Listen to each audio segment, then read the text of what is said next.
Audrey et tu écoutes La Cheftaine, le podcast.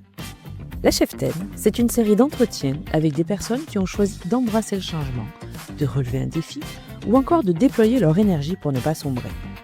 Ici, chaque conversation explore une trajectoire, une remise en question, une façon différente de se réinventer. Ce sont finalement des entretiens pour parler de liberté, de confiance, de doute ou encore de résilience.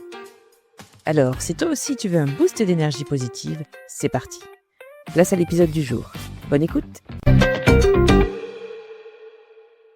Salut et bienvenue dans ce nouvel épisode. Je suis désolée, je vais faire une intro un petit peu plus longue que d'habitude parce que si tu m'écoutes au moment de la sortie de l'épisode, nous sommes en janvier 2026, le temps des vœux, des bonnes résolutions et de l'élan de la nouvelle année. Je t'adresse donc mes meilleurs vœux pour cette année, faite de renouveau, de petits et grands bonheurs, de multiples projets, de beaucoup d'amour et d'une santé de fer. Je profite moi aussi du reset possible en janvier pour renouveler un petit peu le format du podcast. Tout au moins, lui faire prendre le virage que j'envisageais depuis un certain temps. Depuis le début, à vrai dire. Initialement, ce podcast, je l'ai donc pensé pour moi, pour m'aider à affronter mes blocages, mes contradictions et mes envies. Je crois que j'avais un gros besoin d'émancipation. Et j'ai d'abord échangé avec des femmes, mais j'ai toujours eu envie de discuter grands changements avec des hommes. En fait, je veux en parler avec tout le monde, et ne pas genrer le sujet, mais je crois que cela me paraissait plus simple de discuter avec mes semblables d'abord. Donc, depuis le début du podcast, je me dis, si un jour j'enregistre un épisode avec un homme, je veux que le premier, ce soit avec Rudy. Alors oui, hors contexte, cette phrase, elle est franchement douteuse, mais je t'assure, il n'y a vraiment aucune arrière-pensée. Rudy et moi, nous nous connaissons professionnellement par cœur, puisque nous travaillons ensemble depuis 15 ans.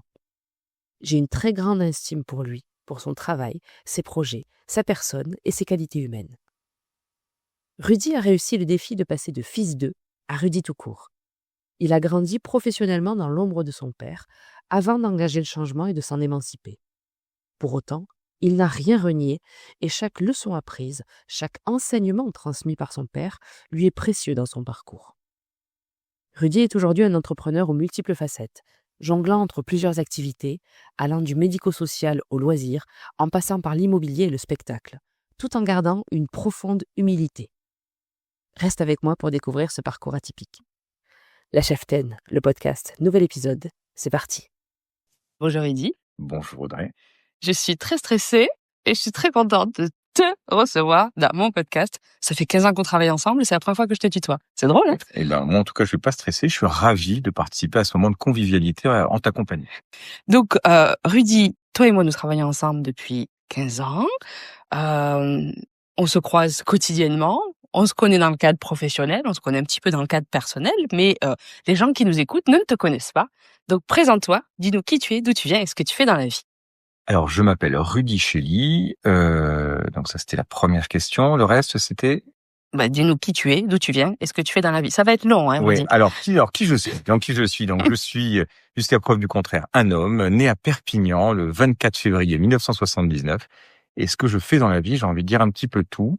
Mon métier de base, c'est de diriger une résidence senior, mais ça j'ai laissé de côté puisque je connais une très bonne directrice qui a pris le relais et elle se trouve en face de moi. Et grâce justement à toi qui a pu prendre cette activité en main, j'ai pu me consacrer à d'autres activités pour varier mes activités professionnelles et je dirige des activités de loisirs, notamment dans l'escape game et l'action game. Voilà. Mmh. Bon résumé. Donc, tu es le fils d'Albert Shelley, tu n'as pas dit dans ta présentation. Hein, il manque le numéro de sécu aussi pour que les pirates puissent te retrouver. Donc, Albert, personnalité marquante, promoteur immobilier bien connu dans le secteur perpignanais et fondateur de la résidence Claricia que je dirige aujourd'hui. À l'origine d'ailleurs, lui voulait m'embaucher, donc je tiens à le dire, puisque toi, tu ne voulais pas m'embaucher. Qu'est-ce que ça représente pour toi de grandir dans l'ombre ou la lumière d'un père comme le tien? Alors c'est compliqué.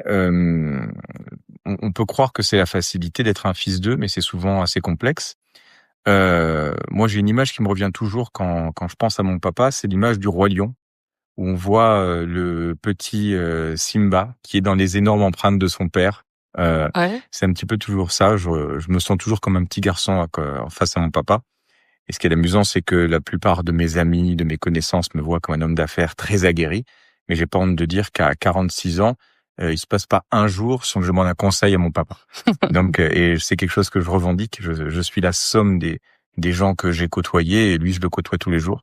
Et c'est une grande fierté pour moi.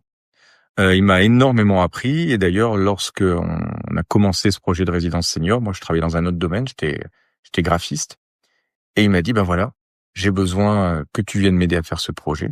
Donc, évidemment, dans la demi-journée qui suivait, j'avais donné ma démission pour venir aider mon père, c'était évident. Et il m'a dit, ben voilà, tu vas pas être payé, tu vas travailler très dur, et je sais pas si ça va marcher. Et on a dit OK, et on a foncé. Et il m'a donné une leçon incroyable. Il m'a montré comment avec zéro, quand je dis zéro, c'était 0 € pour être plus précis, on pouvait bâtir quelque chose d'incroyable. Et il l'a fait. Et je l'ai un petit peu aidé. C'est beau comme récit. Mais on dit qu'il est souvent difficile de succéder à un fondateur. À quel moment tu as cessé d'être le fils d'eux pour être simplement Rudy?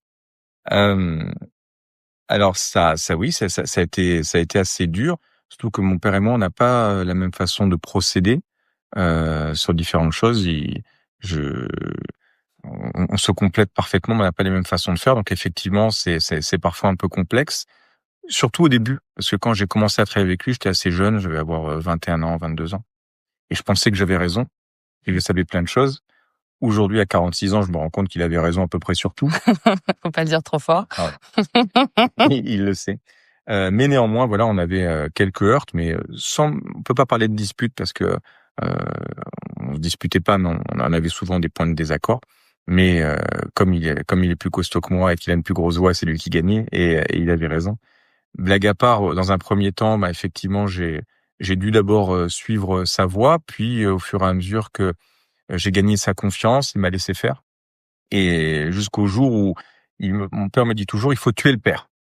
Et donc, la meilleure façon qu'il ait eu de faire ça, ben, c'est qu'il s'est barré. Un jour, il est parti habiter à l'étranger.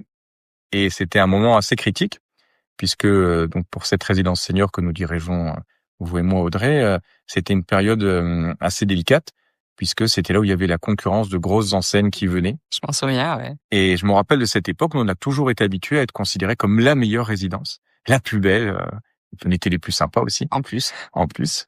Et donc, on a vu la concurrence qui arrivait avec des grosses enseignes nationales. Et par curiosité, on a été jeter un coup d'œil.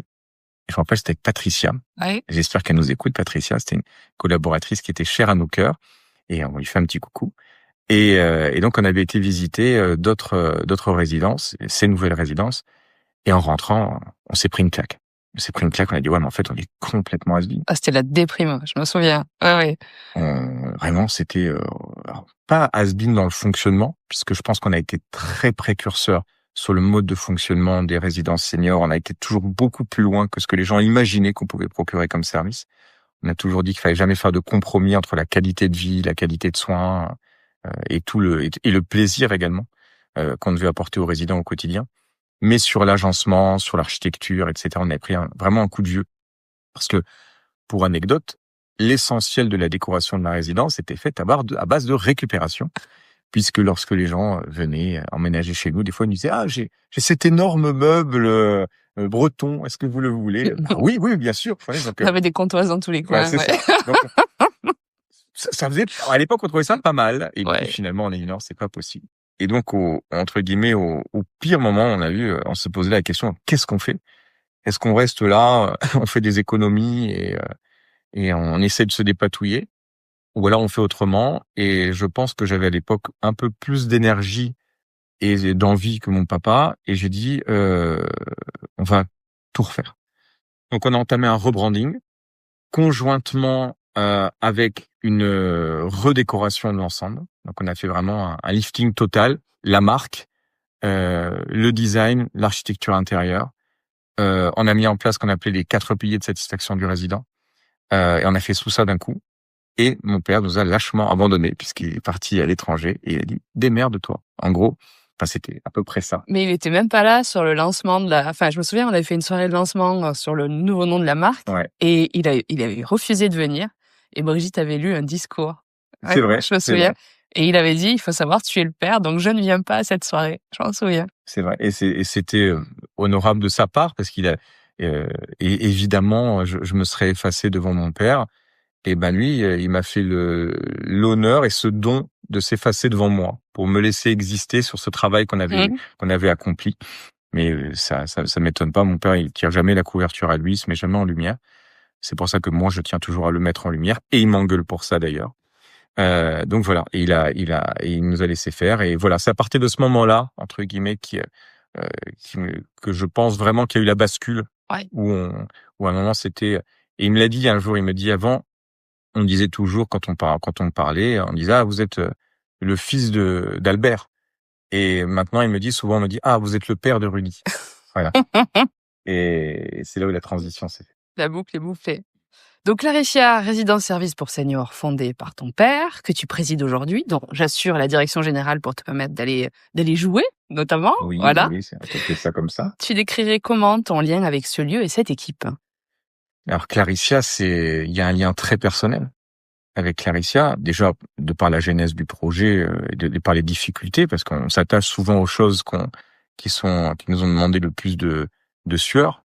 Et c'est vrai qu'à l'époque, c'était quand on s'est lancé sur ce chantier, c'était du 7 jours sur 7, c'était du 18 heures par jour et même le dimanche minimum. Donc on est très attachés, mais surtout parce que à l'époque, et ça peu de gens le savent, mais ça le sais que toi tu le sais, mon père avait déjà créé d'autres résidences seniors, et lorsqu'on a voulu créer celle-là, c'était pour mon grand-père. Donc ce projet, il n'a pas été fait par un promoteur qui voulait gagner de l'argent. C'est pas mal de gagner de l'argent, c'est pas grave. Mais c'était avant tout fait par un fils et un petit-fils dans une moindre mesure qui voulaient apporter ce qu'il y avait de mieux pour un être qui leur était cher. Et donc le cahier des charges était radicalement différent.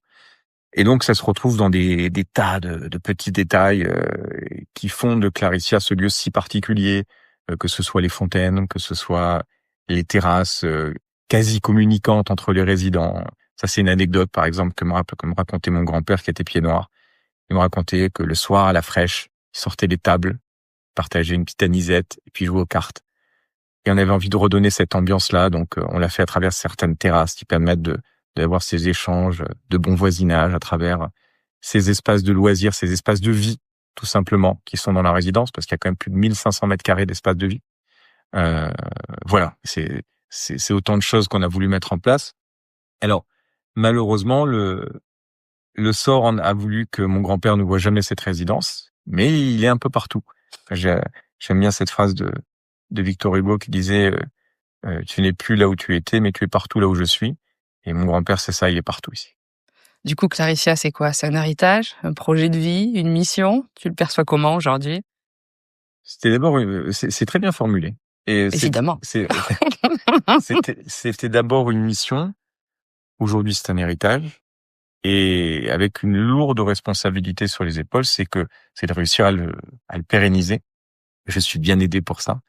Mais c'est vrai que j'ai toujours, tu sais comment je procède, comment mon entourage procède en général, c'est on arrive dans mon bureau, on met un dossier, voilà, on me dit tu fais ça, il faut faire ça, il faut faire ça, il faut faire ça.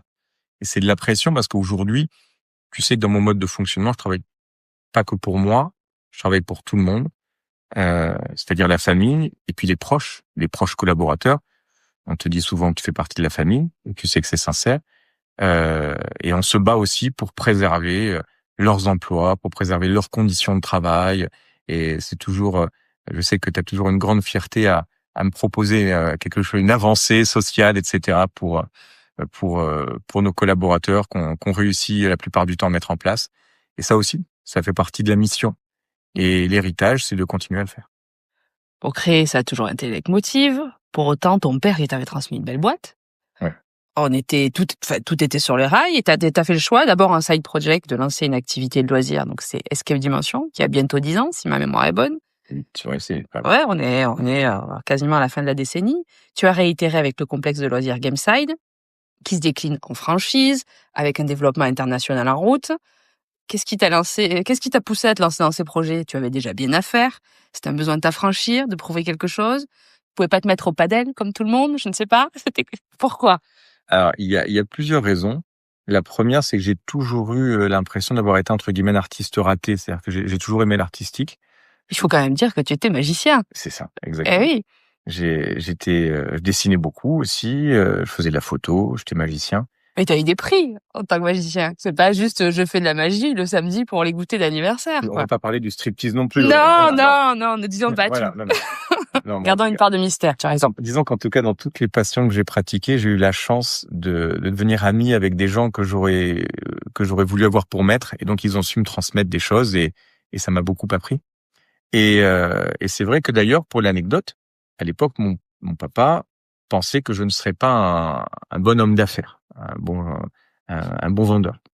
Et pour le coup, ce qui l'a détrompé, c'est qu'un jour, j'étais dans son bureau, parce que, pour l'anecdote, quand j'ai commencé à travailler avec lui la première année, pendant près d'1 an, il fallait que je sois assis à côté de lui dans son bureau et j'avais pas le droit de parler. Il fallait juste que j'écoute et que je prenne des notes. Et mon père parle beaucoup, il y avait beaucoup de notes. Et un jour, il y avait, c'était à l'époque où on était en train de vendre Claricia à l'état futur d'achèvement. Qui s'appelait pas Claricia d'ailleurs à l'époque, ça s'appelait la résidence senior Parc de Roussillon. Vous voyez qu'on a bien fait de rebrander. Ah ouais. Et donc il y a un couple qui arrive, qui avait rendez-vous avec mon père, et mon père était déjà en rendez-vous parce que le rendez-vous s'était un petit peu attardé. Donc il me dit, écoute Rudy, occupe-les, reste avec eux 10 minutes, jongle un peu, voilà. Ouais. débrouille-toi, et puis ensuite je reprends la main. Et puis ce qui devait durer 10 minutes dure à peu près une demi-heure. Et donc mon père arrive et il dit, bon voilà, mais écoutez, je suis désolé pour l'attente, je vais m'occuper de vous. Et ces gens disent, non, mais on est très bien avec ce jeune homme. Et mon père dit, non, mais, et en fait, j'ai dit, non, mais c'est bon, papa, je viens de leur vendre 3 appartements. Voilà. Et donc là, il était heureux. J'ai vu à son sourire qu'il était content. À l'époque, il me le disait pas, mais il était fier. Et donc, quand il a dit qu'il a vu que je pouvais commencer à vendre. Il y a du potentiel chez le petit. Ok. Mais bon, encore une fois, le produit était bon et les leçons étaient bonnes. J'avais plus qu'à appliquer. Et donc, pourquoi je disais ça? Donc oui, donc j'ai toujours eu ce sentiment d'être un petit peu un artiste qui a pas été jusqu'au bout de sa vie, de son projet artistique. Et il se trouve que un jour, j'ai été faire un escape game. J'ai découvert ça un peu par hasard. Je trouvais ça génial, à tel point que je me suis dit, j'aimerais bien en créer. En fait, c'est bizarre, là, le rapport à l'artistique. Quand on crée quelque chose, c'est un peu comme le posséder. Tout comme on peut aimer dessiner une jolie femme, on a l'impression quelque part que cette femme, elle a glissé entre nos doigts. Il y a quelque chose un petit peu de cet ordre-là. Et donc le fait de créer un escape game, c'était s'approprier un petit peu les émotions qu'on allait faire vivre aux gens, si on était capable de le faire. On avait envie de voir qu'est-ce qu'on pouvait faire de cette chose qu'on avait découvert, qu'on a trouvé incroyable. Mais surtout, j'ai pas voulu le faire en disant, voilà, on va en faire un énième de plus. Il y avait pas d'enjeu financier pour moi. Pardon, il y avait pas d'ambition financière pour moi. Ouais. L'idée, c'était de faire quelque chose qui s'autofinance. Mais le faire bien, quoi. Vraiment, voilà. Par contre, voilà, quand on l'a fait, on s'est dit, je veux pas faire un escape game de plus, parce qu'à l'époque, c'était le Far West, l'escape game. Il y a quelqu'un qui avait un garage, il mettait 3 cadenas avec un mot croisé, il disait, je vais faire un escape game. Voilà. Oui. C'était à peu près ça. Ouais. Donc nous, on s'est dit, est-ce qu'on est capable d'apporter quelque chose qui n'existe pas encore dans l'escape game? Et donc, on a voulu faire un genre de film, quoi, dont on était le héros. Et ça a plu. À tel point d'ailleurs que, sans avoir au départ aucune autre ambition que de faire quelque chose qui nous plaisait, on s'est retrouvé embarqué avec un succès qu'on n'attendait pas. On a commencé par obtenir des prix régionaux, puis nationaux, puis internationaux, puisqu'on a été élu 6e meilleure enseigne d'escape game au monde. Oui, j'ai fait la même tête aussi, on s'attendait pas. Surtout que, pareil, à chaque fois qu'on a gagné un prix, parce qu'on court pas après, c'est toujours quelqu'un d'autre qui nous l'a appris. Et quand on a appris qu'on avait été classé 6e meilleure enseigne d'escape game au monde, on pensait que c'était une blague parce qu'on spam, parce qu'on reçoit congratulations, ouais. Super accent. Congratulations, tout ça. Et moi, je dis, mais qu'est-ce que c'est ce truc, etc. Puis, on nous apprend qu'il y a une cérémonie en direct, et on regarde, puis oui, effectivement, on était nommé. D'abord une fois, puis une deuxième fois, et finalement, jusqu'à être classé 6e meilleur enseigne. Donc, on s'y attendait vraiment pas du tout. Et c'était génial. C'était aussi de la reconnaissance pour quelque chose que j'avais fait de par moi-même, et sans aucune aide initiale de mon papa, par exemple. Ouais. Donc ça, c'était bien, j'ai pu m'affranchir de ça. Oui, parce que les escape games, c'est pas son truc, on peut le dire. C'est pas ça. Et donc ça, c'était génial, on a fait ça, et Tu dis on, c'est qui on? Ah bah oui, parce que il faut toujours parler des gens qui nous entourent, et donc ma femme, Fred, qui est la co-créatrice des escape games et de Gameside. Et donc avec elle on chamaille tout le temps. Le processus créatif est très frustrant parce que on a des tas d'idées, il faut faire un choix entre ses idées et les miennes. Évidemment, ce sont les miennes les meilleures. Oui, mais alors du coup, tu sais t'affranchir de ton père pour cette activité, mais tu te trouves quand même à t'accoler avec ta femme. Tu vois? Disons que pourquoi faire simple quand on peut faire compliqué? Ce sont les gens qui adorent travailler avec moi, tout ça. Non, mais c'est pas simple. Non, mais c'est pas simple. Après, je suis quelqu'un de plutôt rationnel. J'essaye de mettre l'ego de côté, même si c'est dur dans le processus créatif, parce que par définition, il y a de l'ego. On y met de soi. Et donc, en fait, c'était aussi on a eu envie de partager quelque chose. C'est un truc que je dis toujours à ma femme et à mes enfants. Partager, quand on partage quelque chose, c'est meilleur. Par exemple, on a un petit rituel. Quand on prend un carré de chocolat le soir, on trinque. D'accord. On trinque le carré de chocolat. Tu vois, tu connais quelque chose de très intime chez moi. Ok. Voilà. Et je trouve que les choses ont une meilleure saveur quand on les partage.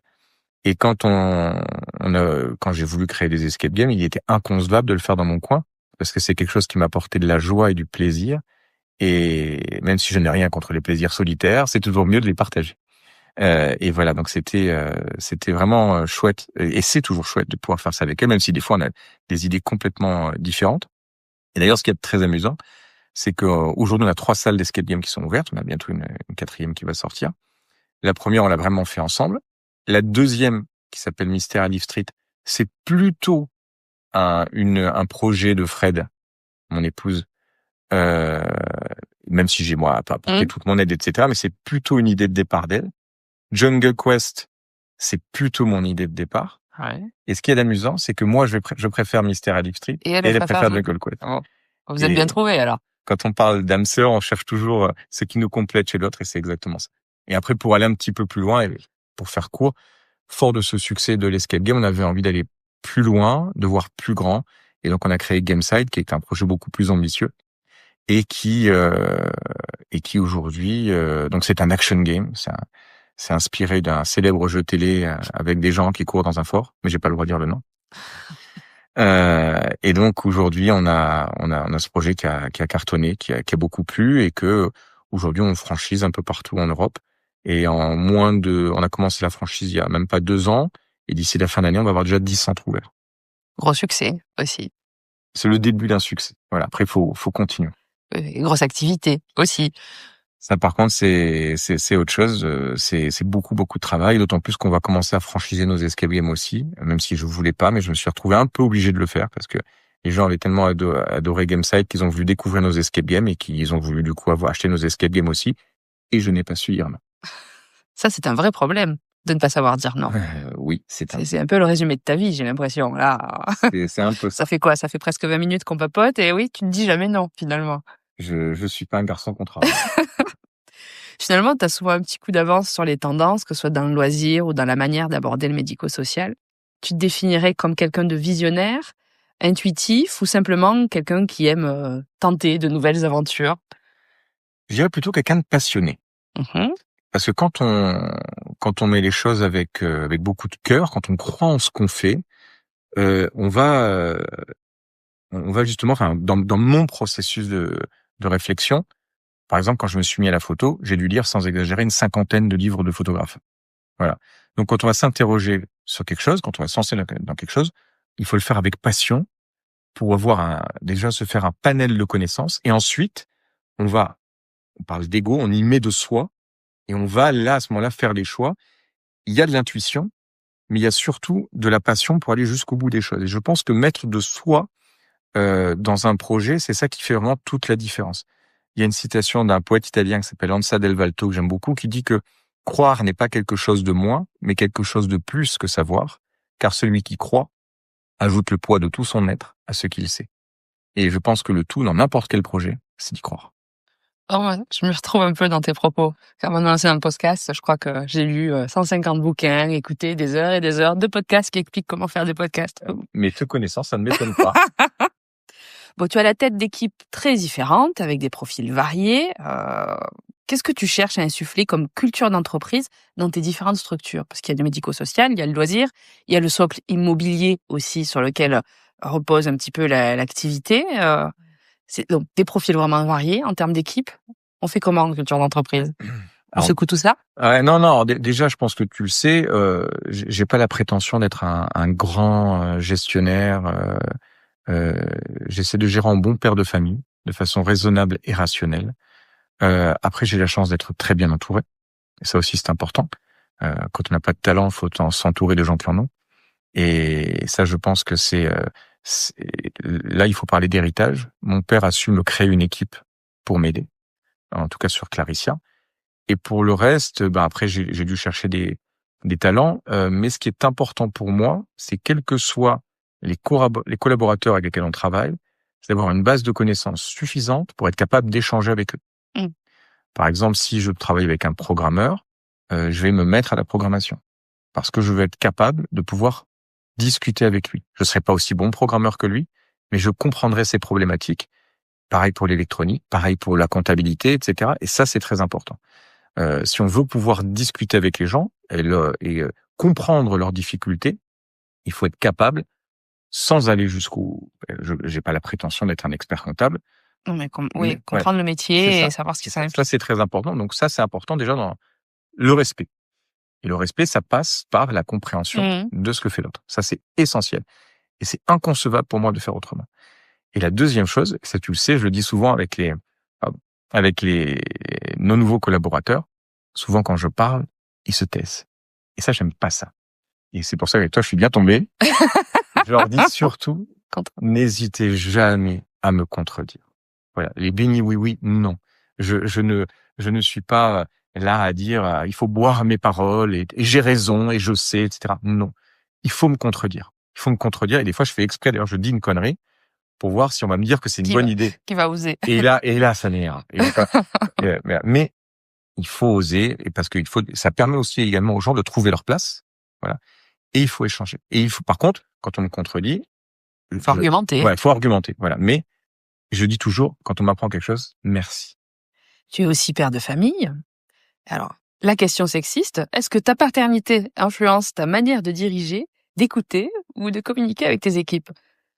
C'est une très bonne question. Alors, quand tu dis ma paternité, c'est-à-dire est-ce que le fait d'être père, oui. Ou alors c'est parce que ce côté patriarcal de façon un peu éducation pied noir, etc. Ou non, je pense que là, oui, non, le fait que tu sois père, est-ce que ça influence? Parce qu'on pose souvent cette question aux dames. Alors, maintenant que tu es mère, comment se passe ta vie? Mais toi qui es père, comment ça se passe dans la vie professionnelle? Je suis peut-être pas un bon père, d'ailleurs, premièrement. Je demanderai à ton fils, voilà, fille. Faut pas lui demander à lui. Pas en ce moment. Je plaisante. Non, oui, sincèrement, oui, je pense que ça apprend des choses. Parce que déjà, quelle que soit la discipline, le fait d'enseigner quelque chose nous permet de mieux comprendre. C'est mêmes valeurs, c'est la même chose, etc. Donc, quand on essaie de transmettre à ses enfants, ça nous amène aussi par leurs questions candides quand ils sont petits, un peu piquantes quand ils sont plus grands, ça nous amène aussi à nous interroger parce que les enfants, ils nous font pas de cadeaux, quel que soit l'âge. Ça c'est sûr. Donc ça, vraiment, ce sont les meilleurs interlocuteurs pour nous amener à nous remettre en question. Donc ça, c'est important aussi. Ça m'a aidé en tant que dirigeant. Et puis aussi, oui, quand on dirige une entreprise, il y a différentes façons de le faire, tout comme il y a différentes façons d'être père. On peut être un peu tyrannique, on peut être très à l'écoute, on peut être mou, etc. Et le tout, je pense, c'est de voir quel va être l'équilibre qu'on va apporter à tout ça. Oui, en tant que chef d'entreprise, il faut être à l'écoute. Oui, il faut aussi parfois prendre des décisions qui font pas plaisir, tout comme avec un enfant. Attention, il ne s'agit pas d'infantiliser ses collaborateurs. C'est tout simplement qu'à un moment, il y a un père de famille qui doit prendre des choix prendre des décisions, qui doit faire des choix pour la famille. Dans une entreprise, c'est aussi un peu ça. On est là et tu le sais à quel point c'est important pour moi de donner des bonnes conditions de travail à mes collaborateurs, de leur donner de l'avenir aussi, ça c'est important. Et donc il faut prendre des décisions. Il faut faire des arbitrages. Et tu le sais, c'est jamais facile. Et il faut pas qu'un enfant se sente moins aimé que l'autre. Et ça aussi, ça fait partie des choses parfois un peu complexes à gérer. Mais en tout cas, oui, évidemment, ça apporte, mais je crois que finalement, il y a une remise en question dans les apprentissages qu'on fait à nos enfants qui nous emmène à nous améliorer et qui font de nous un meilleur chef d'entreprise. Mais je pense que je ne suis pas un père différent que l'homme que je suis en tant que patron. Ok. Et comment tu fais cohabiter deux univers aussi différents que le médico-social et le loisir? Parce que finalement, on est aux antipodes, quoique. On s'amuse bien, malgré tout, dans le médico-social aussi. On va dire que ça me permet d'avoir tous les âges sous ma coupelle, puisque ça part de l'enfance aux adolescents, aux jeunes adultes, et puis finalement les seniors. Donc ça, finalement, on s'adresse à toutes les tranches d'âge. Je dirais que dans tous les cas, il y a des choses qui sont communes. Ben, la gestion bien gérée, c'est dans tous les cas, c'est que ce soit une société qui gère une résidence senior, des activités ou même vendre des pneus. Ben, il faut essayer d'être raisonnable, d'être rationnel. La façon dont on discute avec ses équipes, c'est pareil. Après, c'est juste ce qu'on va insuffler au départ qui va être un peu différent, mais au final, c'est un petit peu pareil. Je reste à la tête des projets où je vais apporter une énergie, une idée, surtout au départ, une vision. Et ça, c'est mon rôle. Et ensuite, il faut des gens sur le terrain qui soient capables de transmettre cette vision aux autres collaborateurs, de perpétuer cette vision. Je dirais qu'aujourd'hui, ma plus grosse difficulté, c'est que grâce à toi et aux équipes à Claricia, aujourd'hui, je suis devenu un improductif. Donc, j'ai quitté la direction pour prendre la présidence. Ça veut dire que je supervise de loin, mais c'est toi et les équipes qui faites le travail. Sur les activités de loisirs, Gameside et Escape Dimension, je ne peux pas encore le faire. Et c'est très frustrant pour moi, parce que je suis obligé de faire certaines choses, parce qu'on n'est pas encore assez le groupe loisir n'est pas encore assez gros pour me permettre d'embaucher des gens qui font à ma place certaines tâches que je suis obligé de faire. Et c'est un petit peu frustrant parce que j'ai 1000 idées, et comme je ne peux pas encore donner simplement des instructions pour qu'on fasse ces idées, il faut que je mette la main à la pâte. Je peux pas encore réaliser toutes mes idées, mais j'y compte bien. Et du coup, c'est un petit peu ça le gros défi, j'ai l'impression, parce que finalement, il y a plusieurs structures, plusieurs équipes, des enjeux, des crises, etc. Mais en tant que dirigeant, ton plus gros défi, c'est de réussir à passer la main pour pouvoir te consacrer à quelque chose de plus directionnel en termes de vision ou d'être moins opérationnel, quoi. Tout à fait. Et c'est vraiment ça qui est difficile. Aujourd'hui, on est dans la phase 2 au niveau du groupe loisir. C'est-à-dire que si je reprends l'exemple de Claricia, au début, quand on a commencé à travailler à Claricia, moi, je faisais tout. C'est-à-dire que je vidais les camions dans les travaux. J'ai déchargé les camions. J'allais filer un petit coup de main s'il y avait besoin sur le chantier. Ensuite, j'allais me doucher vite fait. Je me changeais. Je faisais les ventes, enfin les visites commerciales, etc. Une fois que c'était terminé, il fallait faire administratif. Puis après, il me restait 6 heures de sommeil. Ouais, à peu près. Et on faisait ça. Et même t'avais 20 ans, c'est pour ça. Et même au niveau de la communication, je faisais tout. Ouais. Je faisais les logos, je faisais les brochures, je faisais les sites web. Est-ce qu'on en parle vraiment de la brochure, vraiment? Mais à l'époque, elle était chouette, et je l'ai juste là, en plus. Oui. Mais à l'époque, elle était chouette. Mais effectivement, à un moment, il faut accepter de passer la main. Mais avant même de se poser la question de l'accepter, il faut avoir les moyens de passer la main. C'est surtout ça. Voilà. Donc, une fois ensuite qu'on se dit, OK, je vais pas me payer ce mois-ci, mais je vais prendre une agence de com qui va faire ce logo mieux que moi, ou cette brochure mieux que moi. Il faut accepter de le faire. Donc voilà, c'est pas évident, mais oui, il faut le faire.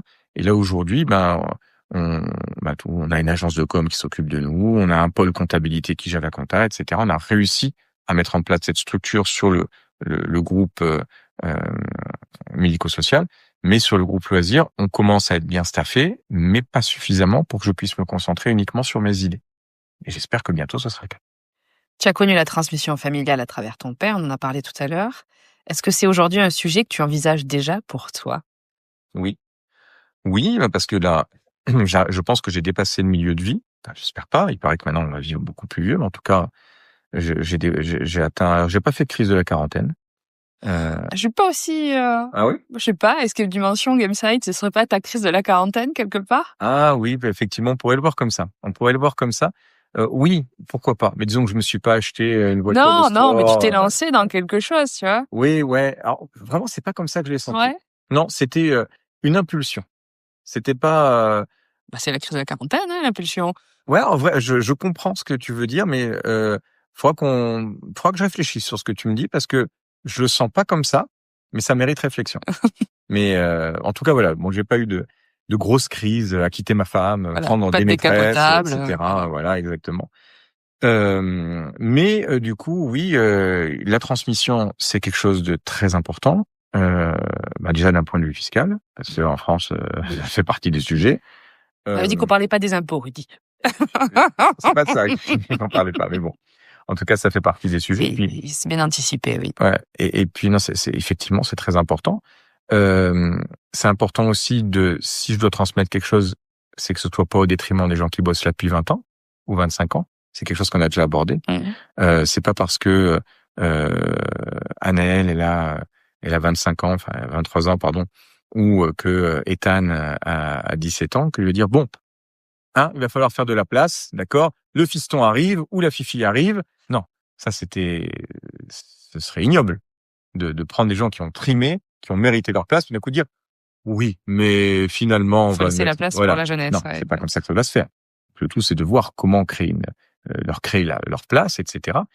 Et la vraie question, on va prendre l'exemple de la résidence senior. Moi, je suis quelqu'un de bête et discipliné.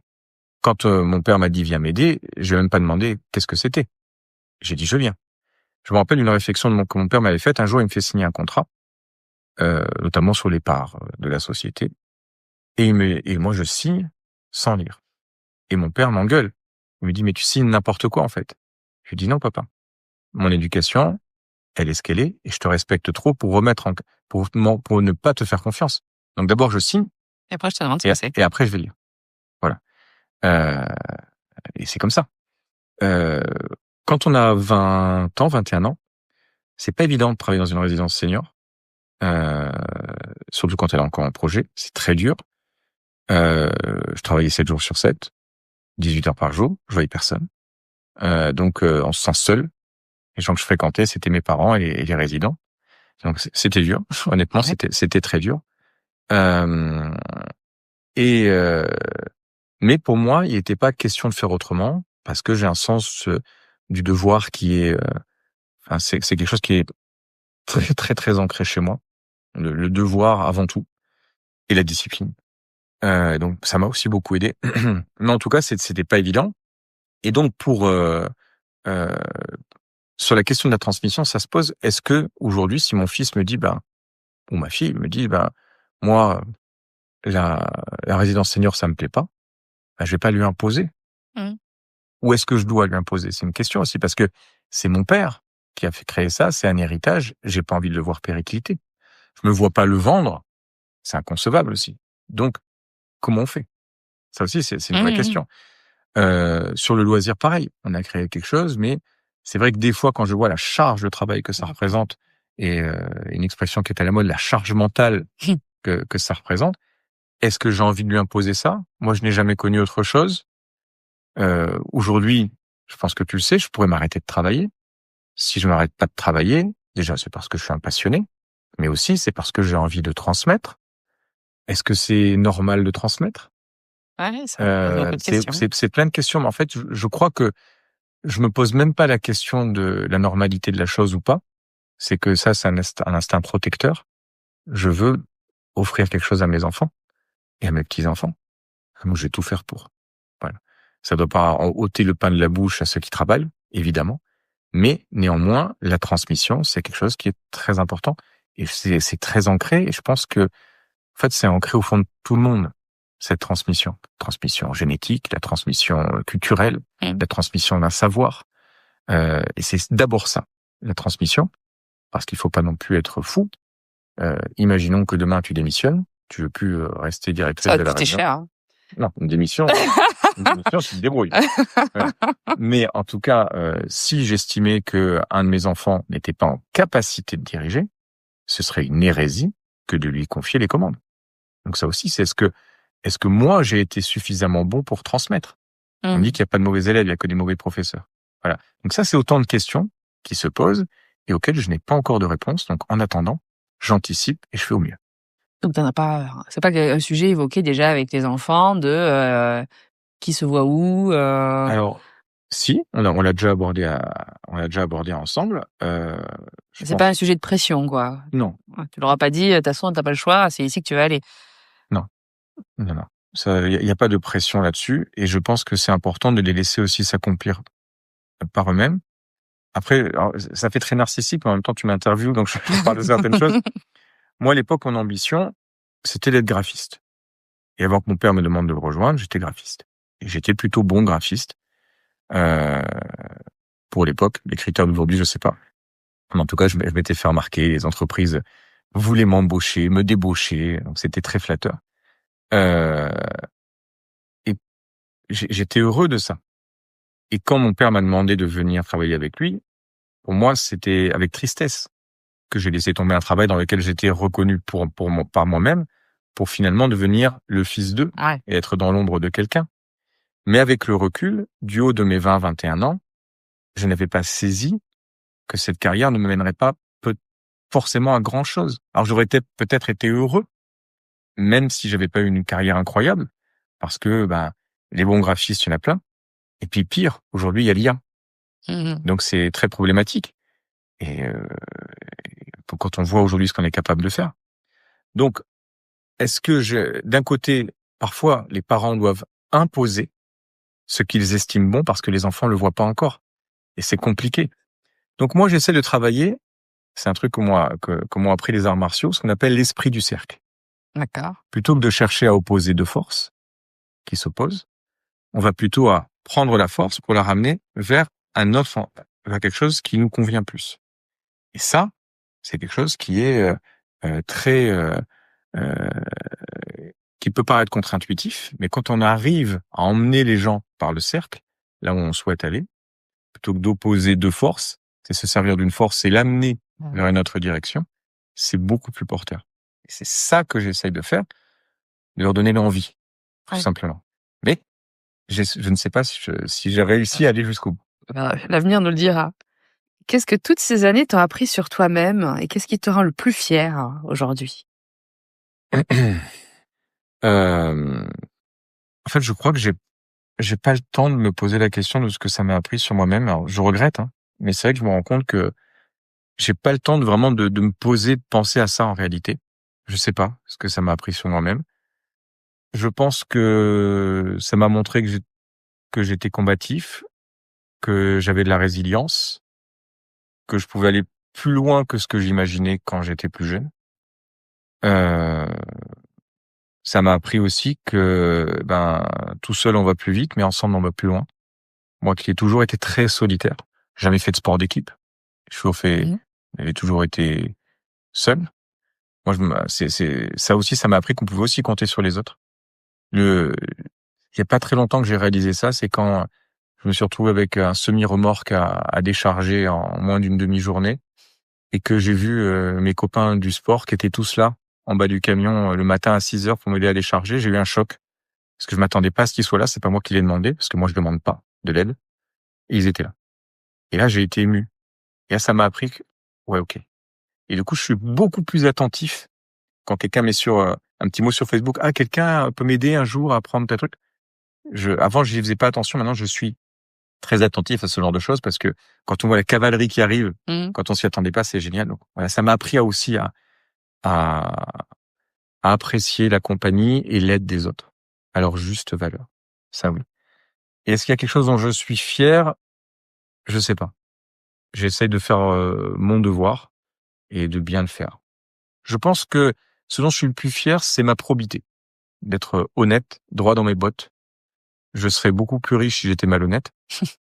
Et je pense que ça, c'est une grande fierté. Et si tu devais donner un conseil à quelqu'un qui a du mal à s'émanciper d'une figure forte, ce serait quoi? Alors, pourquoi vouloir à tout prix s'émanciper d'une figure forte? Je pense que, je l'ai dit tout début de l'interview, on est la somme des gens qui nous ont fait, des gens qui nous ont côtoyés. Et plutôt que de s'émanciper, il faut savoir les honorer, mais en y ajoutant sa petite touche personnelle. Et je pense que c'est ça le vrai secret, à mon avis. C'est chacun son interprétation. Donc la Rudy's touch. Moi aussi, j'ai l'accent anglais. Donc, on est arrivé au bout des questions que j'avais préparées. Donc, je le précise pour l'audience. Donc, Rudy ne fait pas partie des gens qui font des fiches. Rudy fait même partie des gens qui n'ont pas eu les questions à l'avance. Donc, on est vraiment totalement sur le vif. On fait du jazz. On fait du jazz, exactement.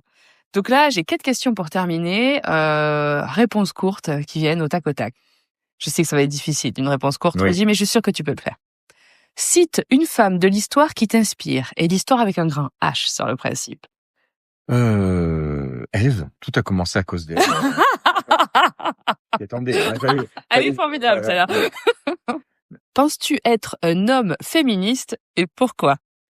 Alors, je suis pas féministe et je dirais que pour moi, il n'y a pas besoin d'être féministe parce que les valeurs que prône le féminisme modéré, pour moi, sont évidentes. J'ai toujours détesté la notion de discrimination positive, ces choses comme ça, parce que ça veut dire qu'on pousse, il n'y a pas besoin de pousser. Une femme, oui, ben, en quoi ça pourrait être différent d'un homme au niveau du salaire, au niveau des responsabilités, etc. Bon, pour le déménagement, on en reparlera, c'est différent. Les blagues à part, non. En fait, je me considère pas comme féministe parce que pour moi, le féminisme est une évidence. En réalité, il n'y a pas besoin d'en discuter. Par contre, à l'inverse, je trouve que parfois, il y a des parmi les féministes, il y a des gens qui vont être un petit peu extrémistes dans leur approche et qui vont au-delà de la notion d'égalité et qui voudraient peut-être inverser les choses. Et là, ça me gêne parce que la façon dont elles mènent leur combat, je pense, les dessert. Voilà. Mais sinon, le féminisme, pour moi, c'est une évidence. De toute façon, quand tu ouvres le dictionnaire, j'avais regardé, féminisme, c'est juste quelqu'un qui promeut l'égalité entre les hommes et les femmes. Donc, voilà. L'évidence. Pour moi, voilà, c'est une évidence. Il n'y a pas besoin de discuter de ça. Quel est le meilleur conseil que l'on t'ait donné et que tu n'as compris que bien plus tard? Meurs un an et vis une vie. J'en étais sûre. J'étais persuadée que t'allais la sortir, celle-là. Mais c'est vrai. C'est vrai. Meurs un an, vis une vie. Et quelle est la chanson à écouter quand tu as le moral dans les chaussettes? Ah, une chanson qui me booste. Alors, mon péché mignon, c'est les musiques d'animés japonais. Donc ça me booste quand je m'entraîne, etc. Ça me donne du peps. Ou sinon, il y a aussi Get Lucky de Daft Punk qui est pas mal. D'accord. Mais alors, on est bien d'accord que c'est le générique des dessins animés japonais, mais pas la version de Ariane dans le Club Dorothée. Ah oui, non, en japonais dans le texte. Voilà, Dragon Ball Z. Non. Je parle vraiment en japonais dans le texte. Non, ouais, j'aime beaucoup. Super. Merci beaucoup, Rudy. Merci à d'avoir toi. accepté l'exercice et d'avoir partagé tout ça avec nous. Avec grand plaisir. Merci d'avoir écouté cet épisode jusqu'au bout. J'espère que cet échange t'a offert de nouvelles clés, un peu de recul ou simplement une autre façon de voir les choses. Pour soutenir le podcast, abonne-toi et laisse un avis 5 étoiles sur ta plateforme d'écoute favorite. Tu peux également me suivre sur Instagram @lacheftaine.lemedia. À très vite pour un nouvel épisode. À bientôt.